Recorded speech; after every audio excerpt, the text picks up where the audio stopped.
So for ideal projectile motion, the equations we use are these. Complete equation.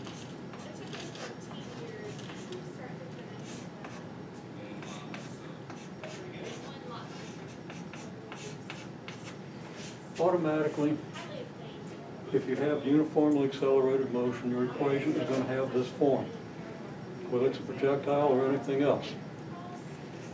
And you want to use this form because you never know. Okay?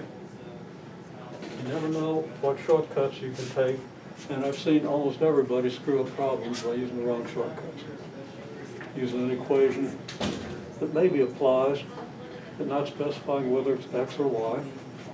Okay? Using an equation that sometimes applies under certain circumstances, but those circumstances don't apply in this case. Okay? You always start with this and this.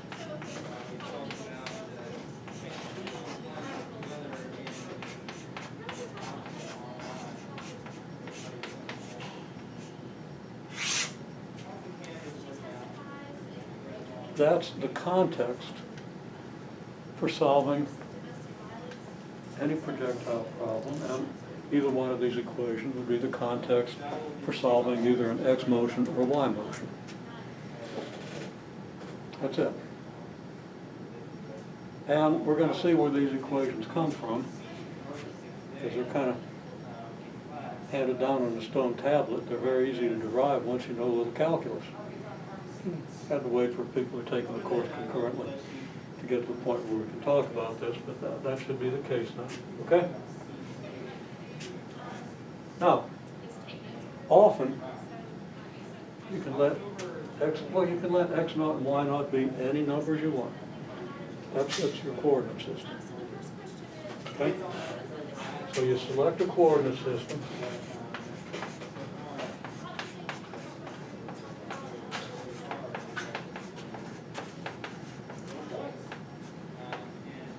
The origin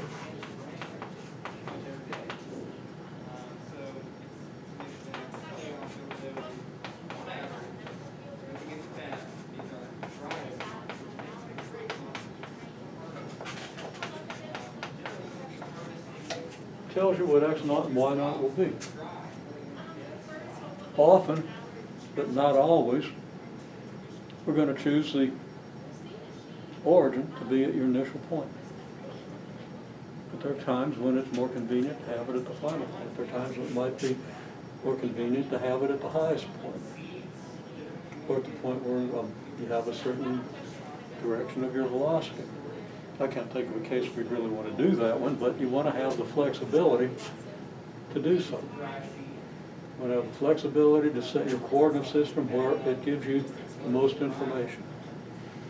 Now, one thing you don't do for projectiles, ideal projectiles, near the surface of a planet, we have a uniform gravitational field, or very nearly uniform, you don't tilt the thing.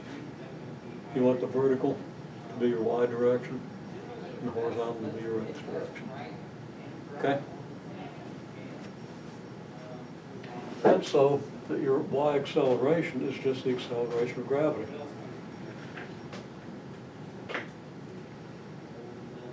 And what do you know about your X acceleration? Show me with the fingers. What's the X acceleration? Yeah. Why is that? Because we neglect air drag and other forces. Okay? Typically, you're going to have some air drag. The original problem where I tossed a piece of chalk to Nathan, okay? Got a piece of chalk or a cannonball? I don't remember. He caught it and he didn't get hurt. I wasn't worried about him getting hurt, so it must have been a piece of chalk. Now, if it had been a cannonball, it would have even less effect of air resistance. Okay? You could almost measure the air resistance on a piece of chalk by observing the motion and see. It differs a little bit from the motion you would have if we pumped all the air out of this room and tossed it, then pump the air back in because it would die. Okay? So, you don't always want X naught and Y naught to be zero. At least you want to have the flexibility to do it otherwise. And you're not going to have that flexibility if you don't start with these equations. You don't start with your X naught and your Y naught. If you leave it off, you immediately assume that X naught and Y naught are zero. So I suggest the best way to do this is write down the equations, then write down your special conditions, whatever conditions hold. Like X acceleration is zero. You want to document that. You're going to say, okay, AX is zero because there's no drag. Then you can leave this term off in your next step. Y acceleration is acceleration of gravity. Now, if the y-axis is up, that's going to be down. You could do it with your y-axis down. Then the acceleration would be positive, right? If you want to have the flexibility to do that. The other thing is that maybe, if, for example, one special case can happen is if your initial velocity is horizontal, then v naught y would be zero. Or if your initial velocity is vertical, either down or up, then you just have a rising and falling projectile with no gravity, just on a straight line. And then your initial x velocity would be zero. These equations give you the flexibility to do any of that. If you write down equations where there are assumptions that you're not specifying, or if you just fail to write down these equations, you don't have the flexibility to do this. Then you have special cases, and you have to remember a bunch of different formulas instead of just these, which have exactly the same form. Okay, so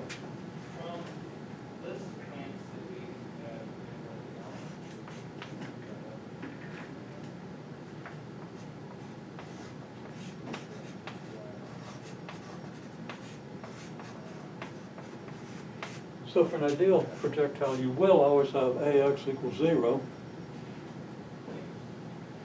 but you still want to start out by writing this, because it could be, you will encounter situations, maybe not in this course, in differential equation course you certainly would, where AX is not zero, where you actually take account of the drag. You don't want to forget that you have an acceleration in the x direction that just happens to be zero because you're neglecting drag. Mind you that, yeah, well, there really is drag, we're just neglecting it. Warfare, as soon as they invented cannons, they knew how to analyze projectiles. They had the mathematics to analyze projectiles. And they had the expert artillery people knew how to account for drag. They had tables. It involved even things like air temperature, wind direction, and so forth. Because you want to land that shell as close to your target as you want to. All right. So anyhow, that's what we have, no drag force. But that's a special condition that you want to write down. You don't want to just go to some equation that you think might apply. Start with these equations. Okay, then, today and eventually we'll work on growing that in our greenhouse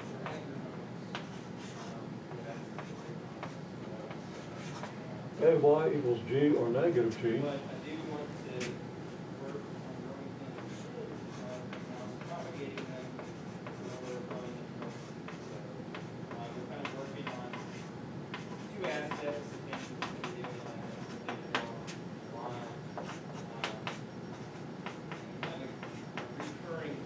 That depends on the orientation of the y-axis.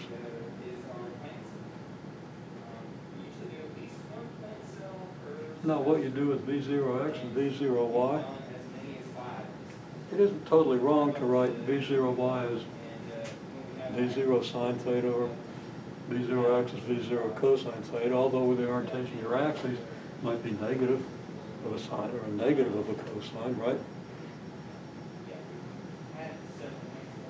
So you don't want to write that down. You want to then, We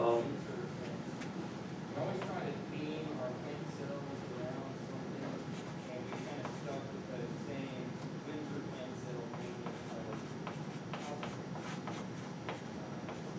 and we try to focus on house plans that have some sort of function. Whether it's to hit the standard or the air.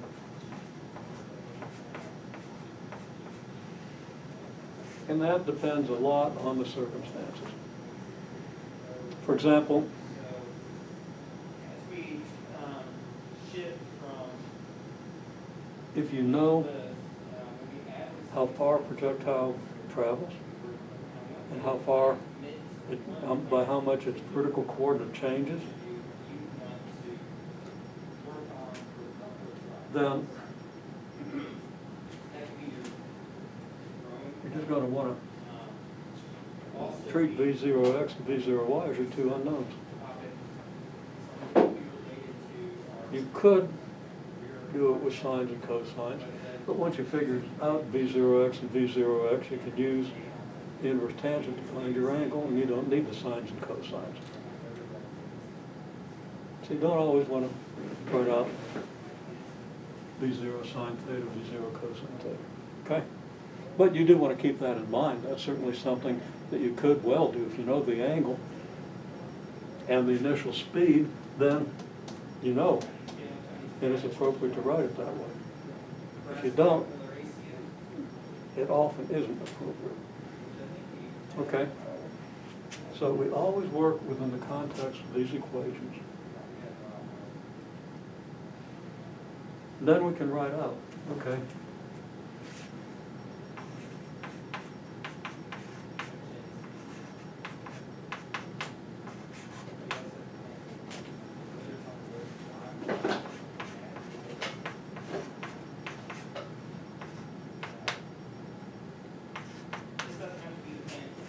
Maybe we'll want y naught to be 5 meters because the thing lands at 0 meters. For some reason, that's where we want the origin of our coordinate system to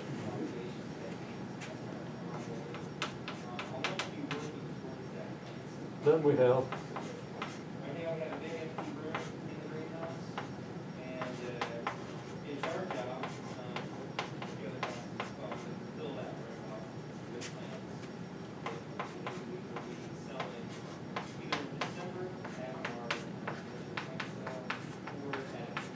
you don't want to write this down without writing and reminding yourself that the y-axis is up. You want to document that. There's a reason why you put a minus in front of this, not because it's always there.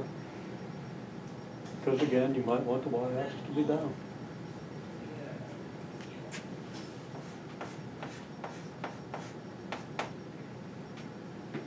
And then x of t is going to be x naught, which is 0.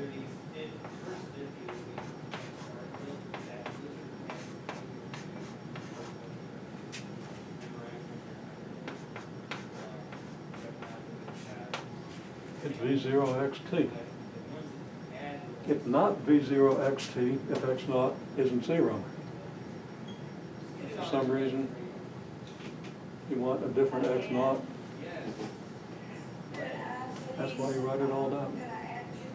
Doesn't take long to write it down, doesn't take long to think it through. And by thinking it through and writing down every time you do it, it's taken the 30 seconds to write out your conditions. You've thought it through. And you've also reminded yourself of the process you need to go through in case there's some curveball in your problem where your usual assumptions aren't valid. Okay? Again, you have flexibility, and you build that flexibility by documenting everything.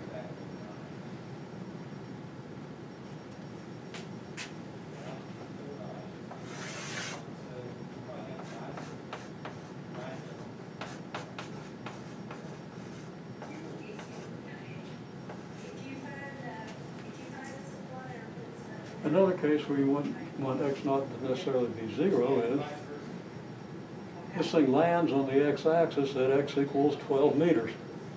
Where did it start? You can't assume X naught is zero in that case. You don't know what X naught is. It's gonna be something you solve for, right? Because where did it start? Well, you gotta find the initial X. Okay, you can't, so you just can't gloss over all these details. And it's really easier, once you get in the habit of doing this, than it is to just write down some equation haven't totally analyzed, you're not totally sure of. It's more reliable, it's no harder. I wouldn't necessarily say it's easier, because you write down the right equations and there are shortcuts. That might be easier. But if you think this through, you'll think through the shortcuts and you'll know why the shortcuts are there. Okay, well anyhow. How many unknowns do you have here now? Well, 1, 2. Okay, y of t is an unknown. T is an unknown. V naught y is an unknown, V naught x is an unknown, and x of t is unknown. Okay? Now how many unknowns is that? That's 1, 2, 3, 4, 5 unknowns, I think. I'm not going to write down 5 until I write them down, make sure I'm counting them correctly.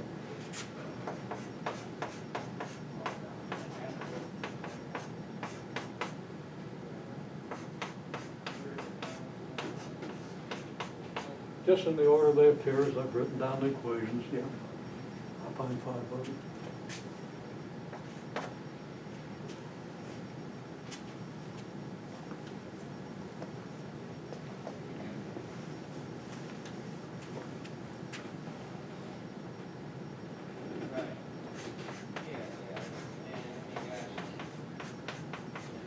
Hopefully.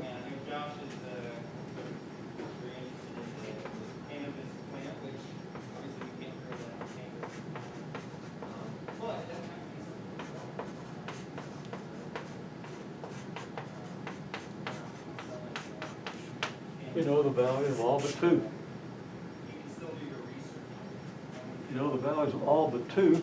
Well, since you have 2 equations, well, 2 equations, you solve them simultaneously. Now, you often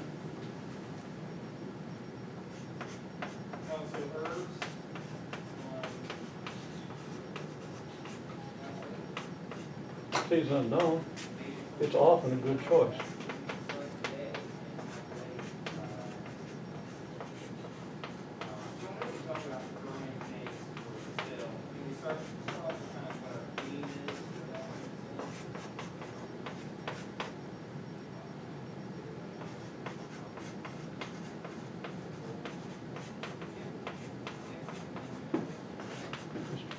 To solve for. Why is that?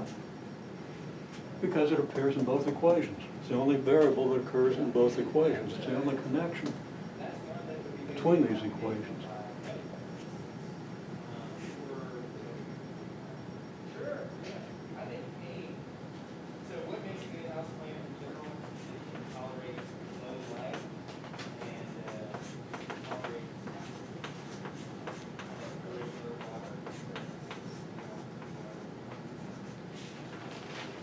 If your initial angle is unknown,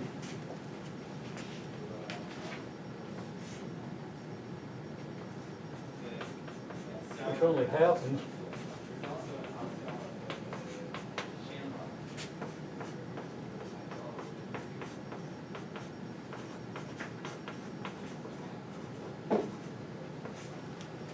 if V naught x and V naught y are unknown. Well,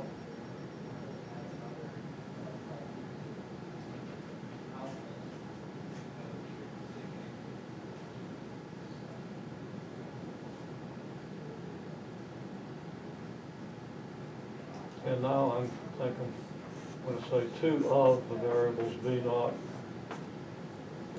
x and V naught y are unknown.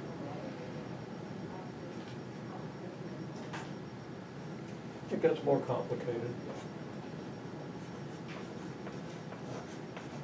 And I'm not going to address that here. because you're going to get to address it in analyzing the results of some of these experiments, okay? That can get a little more complicated, but if you're within this framework, it's not that bad. It's kind of bad. It's the most confusing of the situations, okay? So when you analyze your data, I want to see it analyzed within this framework. I want you to specify all this to get you in the habit of doing it.